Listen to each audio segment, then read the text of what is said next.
Hey there, subscribe to my channel, and also press this bell icon so you never miss any new updates, cause whenever we upload new video you will get a notification on your phone. You will hear a number of different recordings, and you will have to answer questions on what you hear. There will be time for you to read the instructions and questions, and you will have a chance to check your work. All the recordings will be played once only. The test is in 4 sections. At the end of the test, you will be given 10 minutes to transfer your answers to an answer sheet. Now turn to Section 1.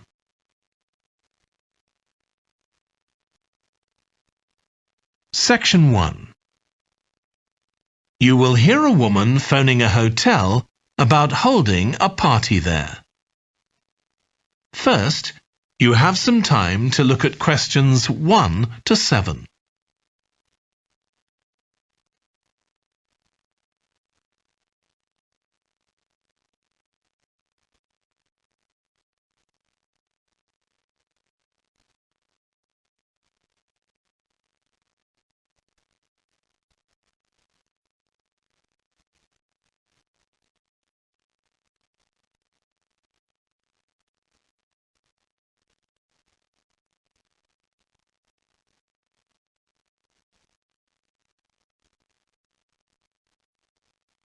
You will see that there is an example that has been done for you. On this occasion only, the conversation relating to this will be played first. Good morning, Clare House Hotel. Andrew speaking. I'm the events manager. Andrew is the events manager. So events has been written in the space. Now we shall begin. You should answer the questions as you listen, because you will not hear the recording a second time. Listen carefully and answer questions 1 to 7. Good morning, Clare House Hotel. Andrew speaking. I'm the events manager. Good morning, Andrew. My name's Samantha. I'm arranging a party for my parents' 50th wedding anniversary, and I'm ringing to ask about hiring a room sometime next September. Also, my parents and several of the guests will need accommodation. OK, I'm sure we can help you with that. Will you be having a sit-down meal or a buffet? Probably a sit-down. And do you know how many people there'll be? Around 80, I think. Well, we have 2 rooms that can hold that number. One is the Adelphi room. That can seat 85, or hold over 100 if people are standing for a buffet. Right. If you have live music, there's room for 4 or 5 musicians in the gallery, overlooking the room. Our guests usually appreciate the fact that the music can be loud enough for dancing, but not too loud for conversation. Yes, I really don't like it when you can't talk. Exactly. Now, the Adelphi room is at the back of the hotel, and there are French windows leading out onto the terrace. This has a beautiful display of pots of roses at that time of the year. Which direction does it face? Southwest. So that side of the hotel gets the sun in the afternoon and early evening. Very nice. From the terrace, you can see the area of trees within the grounds of the hotel, or you can stroll through there to the river. That's on the far side, so it isn't visible from the hotel. OK. Then another option is the Carlton Room. This is a bit bigger. It can hold up to 110 people. And it has the advantage of a stage, which is useful if you have any entertainment, or indeed a small band can fit onto it. And can you go outside from the room? No, the Carlton Room is on the 1st floor, but on one side the windows look out onto the lake. Lovely. I think either of those rooms would be suitable. Can I tell you about some of the options we offer in addition? Please do. As well as a meal, you can have an MC, a master of ceremonies, who'll be with you throughout the party. What exactly is the MC's function? I suppose they make a speech during the meal, if we need one, do they? That's right. All our MCs are trained as public speakers, so they can easily get people's attention. Many guests are glad to have someone who can make themselves heard above the chatter. And they're also your support. If anything goes wrong, the MC will deal with it, so you can relax. Great. I'll need to ask you about food, but something else that's important is accommodation. You obviously have rooms in the hotel, but do you also have any other accommodation? Like cabins, for example? Yes, there are 5 in the grounds, all self-contained. They each sleep 2 to 4 people and have their own living room, bathroom and small kitchen. That sounds perfect for what we'll need. Before you hear the rest of the conversation, you have some time to look at questions 8 to 10.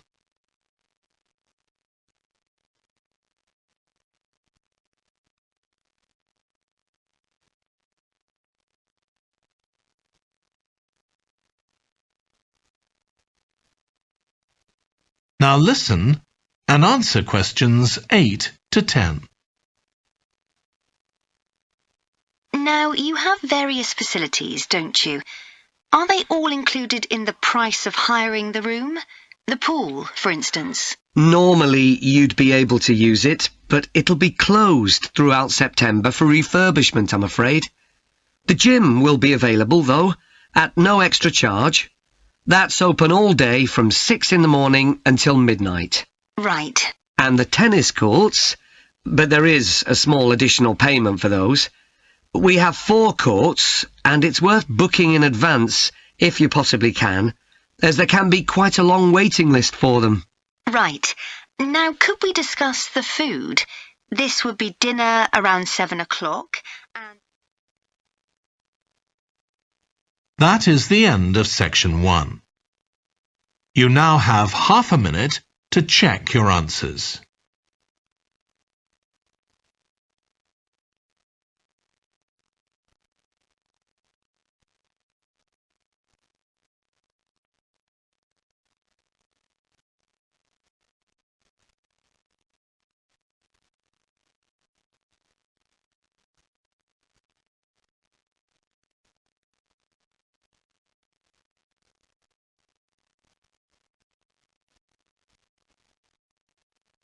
Now turn to section 2.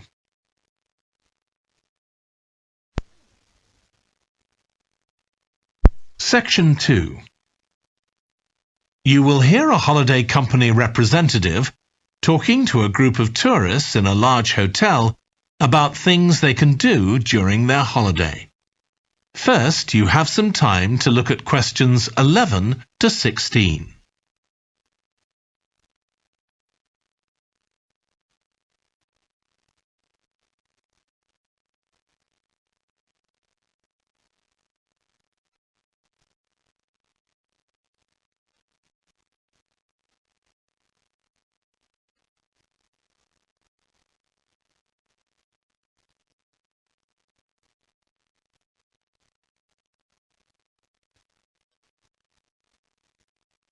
Now listen carefully and answer questions 11 to 16.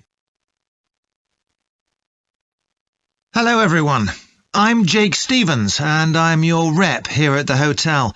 I'm sure you'll all have a great time here. So, let me tell you a bit about what's on offer. I'll start by telling you about some of the excursions that are available for guests. One thing you have to do while you're here is go dolphin watching. On our boat trips, we pretty well guarantee you'll see dolphins. If you don't, you can repeat the trip free of charge. We organise daily trips for just €35.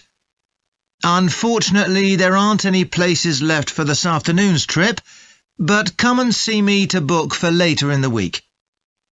If you're energetic, I'd recommend our forest walk. It's a guided walk of about 7 kilometres. There'll be a stop halfway, and you'll be provided with a drink and sandwiches. There's some fairly steep climbs up the hills, so you need to be reasonably fit for this one, with good shoes. Oh, and bring a waterproof in case it rains. It's just €25, all-inclusive, and it's every Wednesday. Then on Thursdays, we organise a cycle trip, which will give you all the fun of biking without the effort. We'll take you and your bike up to the top of Mount Lana and leave you to bike back. It's a 700-metre drop in just 20 kilometres, so this isn't really for inexperienced cyclists, as you'll be going pretty fast. And if it's a clear day, you'll have fantastic views. On our local craft tour, you can find out about the traditional activities in the island. And the best thing about this trip is that it's completely free. You'll be taken to a factory where jewellery is made, and also a ceramics centre. If you want, you can buy some of the products, but that's entirely up to you. The trip starts after lunch on Thursday, and you'll return by 6 p.m. If you're interested in astronomy, you may already know that the island's one of the best places in the world to observe the night sky. We can offer trips to the observatory on Friday for those who are interested. They cost €90 per person, and you'll be shown the huge telescopes and have a talk from an expert who will explain all about how they work. Afterwards, we'll head down to Sunset Beach, where you can have a dip in the ocean if you want, before we head off back to the hotel. Finally, there's horse riding.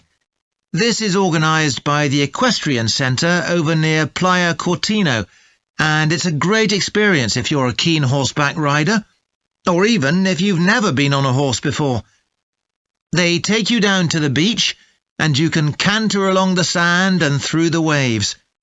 It costs €35, and it's available every day. Before you hear the rest of the talk, you have some time to look at questions 17 to 20.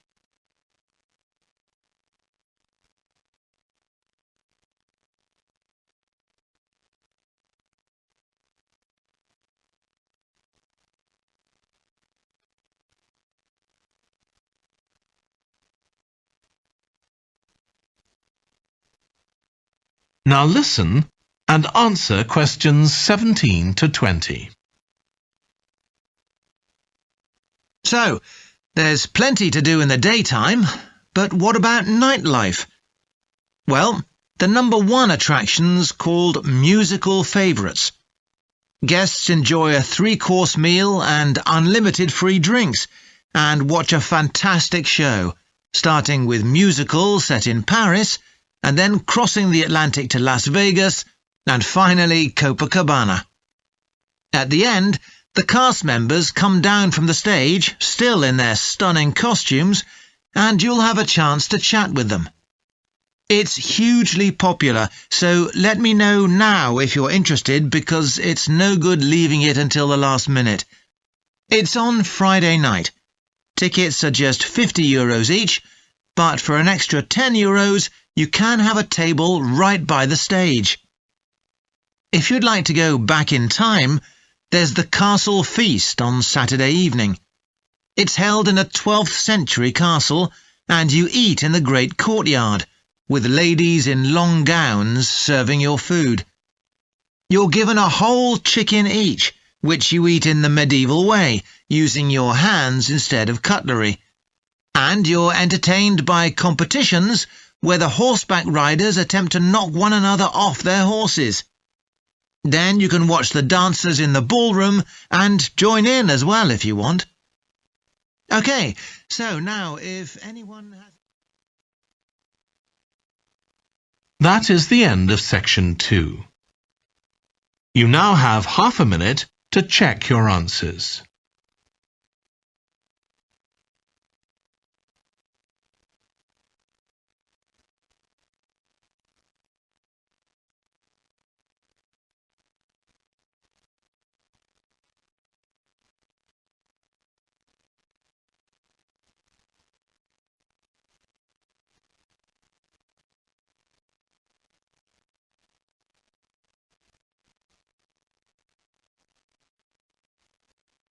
Now turn to Section 3.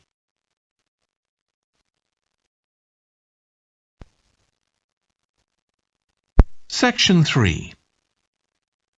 You will hear Stephanie, who is thinking about taking a one-year course in children's literature, talking to Trevor, who is currently taking the course.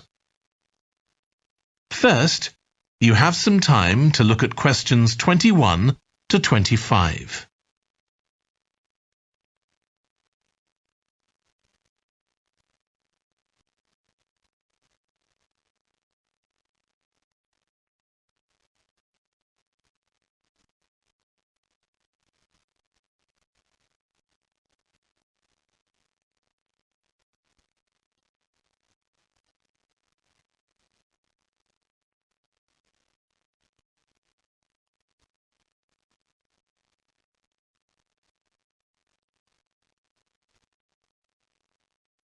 Now listen carefully and answer questions 21 to 25. Hello, Trevor. Hello, Stephanie. You said you wanted to talk about the course I'm taking on literature for children. That's right. I'm thinking of doing it next year, but I'd like to find out more about it first. OK, well, as you probably know, it's a one-year course. It's divided into 6 modules, and you have to take all of them. One of the most interesting ones, for me at least, was about the purpose of children's literature. You mean whether it should just entertain children or should be educational as well? Right, and whether the teaching should be factual, giving them information about the world, or ethical, teaching them values. What's fascinating is that the writer isn't necessarily conscious of the message they're conveying. For instance, a story might show a child who has a problem as a result of not doing what an adult has told them to do, implying that children should always obey adults. Oh, I see what you mean. That module made me realise how important stories are. They can have a significant effect on children as they grow up. Actually, it inspired me to have a go at it myself, just for my own interest. I know I can't compete with the really popular stories, like the Harry Potter books. They're very good. And even young kids like my 7-year-old niece love reading them. I'm very interested in illustrations in stories. Is that covered in the course? Yes, there's a module on pictures and how they're sometimes central to the story. That's good. I remember some frightening ones I saw as a child, and I can still see them vividly in my mind years later. Pictures can be so powerful, just as powerful as words. I've always enjoyed drawing, so that's the field I want to go into when I finish the course. I bet that module will be really helpful. I'm sure it will. We also studied comics in that module, but I'm not convinced of their value, not compared with books. One of the great things about words is that you use your imagination, but with a comic you don't have to. But children are so used to visual input on TV, video games and so on. There are plenty of kids who wouldn't even try to read a book, so I think comics can serve a really useful purpose. You mean it's better to read a comic than not to read at all? Yes, I suppose you're right. I just think it's sad when children don't read books. What about books for girls and books for boys? Does the course go into that? Yes, there's a module on it. For years, lots of stories, in English at least, assumed that boys went out and did adventurous things, and girls stayed at home and played with dolls. I was amazed how many books were targeted at just one sex or the other. Of course, this reflects society as it is when the books are written. That's true. So it sounds as though you think it's a good course. Definitely. Before you hear the rest of the discussion, you have some time to look at questions 26 to 30.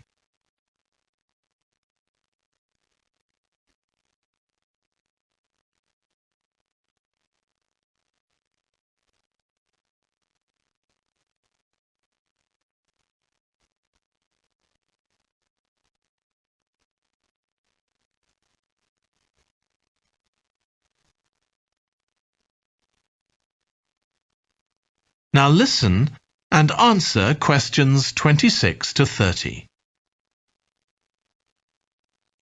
Have you been reading lots of children's stories to help you decide whether to take the course? Yeah, I've gone as far back as the late 17th century, though I know there were earlier children's stories. So does that mean you've read Perrault's fairy tales, Cinderella, the Sleeping Beauty, and so on?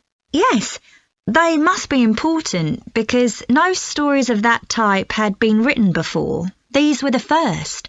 Then there's the Swiss Family Robinson. I haven't read that. The English name makes it sound as though Robinson is the family's surname, but a more accurate translation would be the Swiss Robinsons, because it's about a Swiss family who are shipwrecked, like Robinson Crusoe in the novel of a century earlier. Well, I never knew that. Have you read Hoffmann's The Nutcracker and the Mouse King? Wasn't that the basis for Tchaikovsky's ballet, The Nutcracker? That's right. It has some quite bizarre elements. I hope you've read Oscar Wilde's The Happy Prince. It's probably my favourite children's story of all time. Oh, mine too. And it's so surprising because Wilde is best known for his plays, and most of them are very witty, but The Happy Prince is really moving. I struggled with Tolkien's The Lord of the Rings. 3 long books, and I gave up after 1. It's extremely popular, though. Yeah, but whereas something like The Happy Prince just carried me along with it, The Lord of the Rings took more effort than I was prepared to give it. I didn't find that. I love it. Another one I've read is Warhorse. Oh, yes, it's about the First World War, isn't it? Hardly what you'd expect for a children's story. Exactly, but it's been very successful. Have you read any... That is the end of section 3. You now have half a minute to check your answers.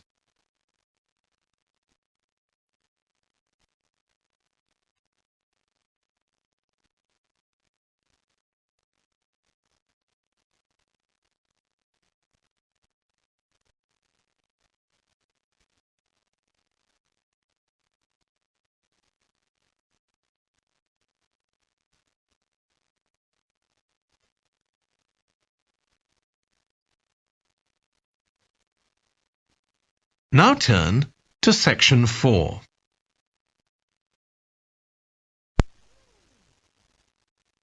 Section 4. You will hear part of a lecture about a branch of archaeology called marine archaeology. First, you have some time to look at questions 31 to 40.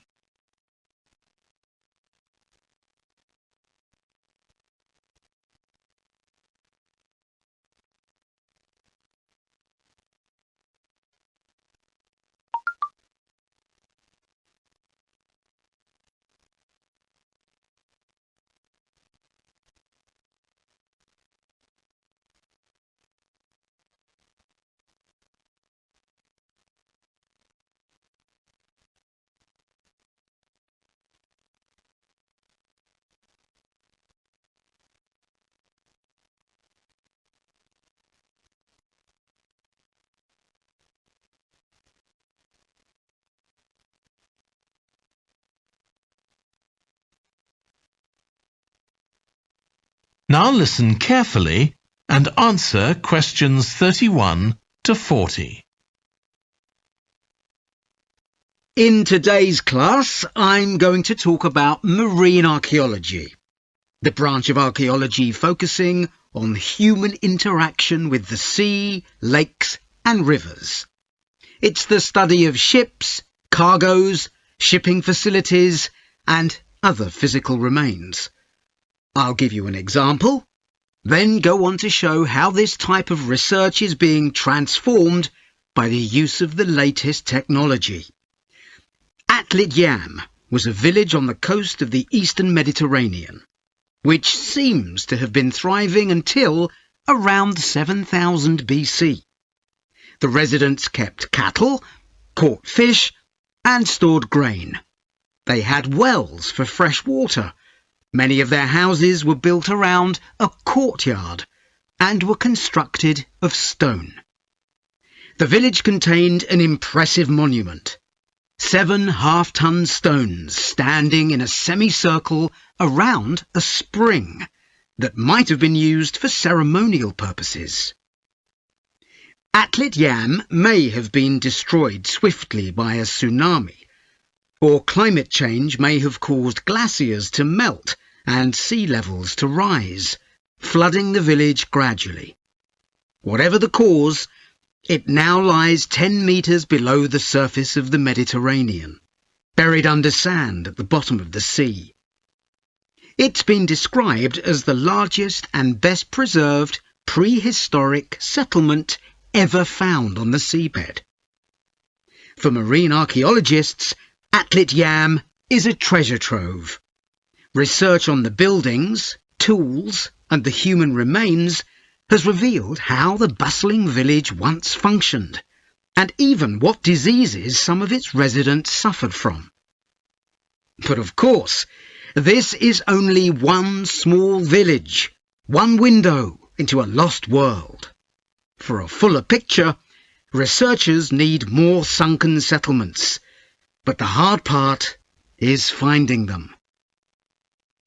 Underwater research used to require divers to find shipwrecks or artifacts, but in the second half of the 20th century, various types of underwater vehicles were developed, some controlled from a ship on the surface, and some of them autonomous, which means they don't need to be operated by a person. Autonomous underwater vehicles, or AUVs, are used in the oil industry, for instance, to create maps of the seabed before rigs and pipelines are installed. To navigate, they use sensors such as compasses and sonar. Until relatively recently, they were very expensive and so heavy that they had to be launched from a large vessel with a winch.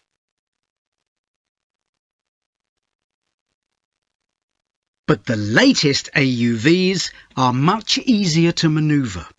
They can be launched from the shore or a small ship, and they're much cheaper, which makes them more accessible to research teams. They are also very sophisticated. They can communicate with each other and, for example, work out the most efficient way to survey a site or to find particular objects on the seabed. Field tests show the approach can work. For example, in a trial in 2015, 3 AUVs searched for wrecks at Marzi off the coast of Sicily. The site is the final resting place of an ancient Roman ship, which sank in the 6th century AD, while ferrying prefabricated marble elements for the construction of an early church. The AUVs mapped the area in detail, finding other ships carrying columns of the same material. Creating an internet in the sea for AUVs to communicate is no easy matter. Wi-Fi networks on land use electromagnetic waves, but in water these will only travel a few centimetres. Instead, a more complex mix of technologies is required. For short distances, AUVs can share data using light, while acoustic waves are used to communicate over long distances. But more creative solutions are also being developed, where an AUV working on the seabed offloads data to a second AUV, which then surfaces and beams the data home to the research team using a satellite. There's also a system that enables AUVs to share information from seabed scans and other data. So, if an AUV surveying the seabed finds an intriguing object, it can share the coordinates of the object, that is, its position, with a nearby AUV that carries superior cameras, and arrange for that AUV to make a closer inspection of the object. Marine archaeologists are excited about the huge potential of these AUVs for their discipline. One site where they're going to be deployed is the Gulf of Baratti off the Italian coast. In 1974, a 2,000-year-old Roman vessel was discovered here in 18 metres of water. When it sank, it was carrying medical goods in wooden or tin receptacles. Its cargo gives us insight into the treatments available all those years ago, including tablets that are thought to have been dissolved to form a cleansing liquid for the eyes. Other Roman ships went down nearby, taking their cargoes with them. Some held huge pots made of terracotta. Some were used for transporting cargoes of olive oil, and others held wine. In many cases, it's only these containers that remain, while the wooden ships have been buried under silt on the seabed. Another project that's about to be... That is the end of section 4. You now have half a minute to check your answers.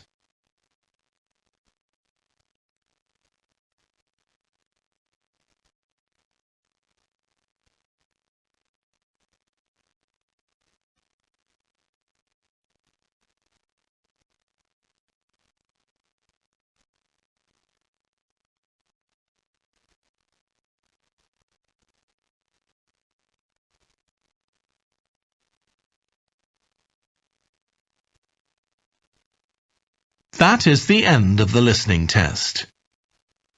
In the Ielts test, you would now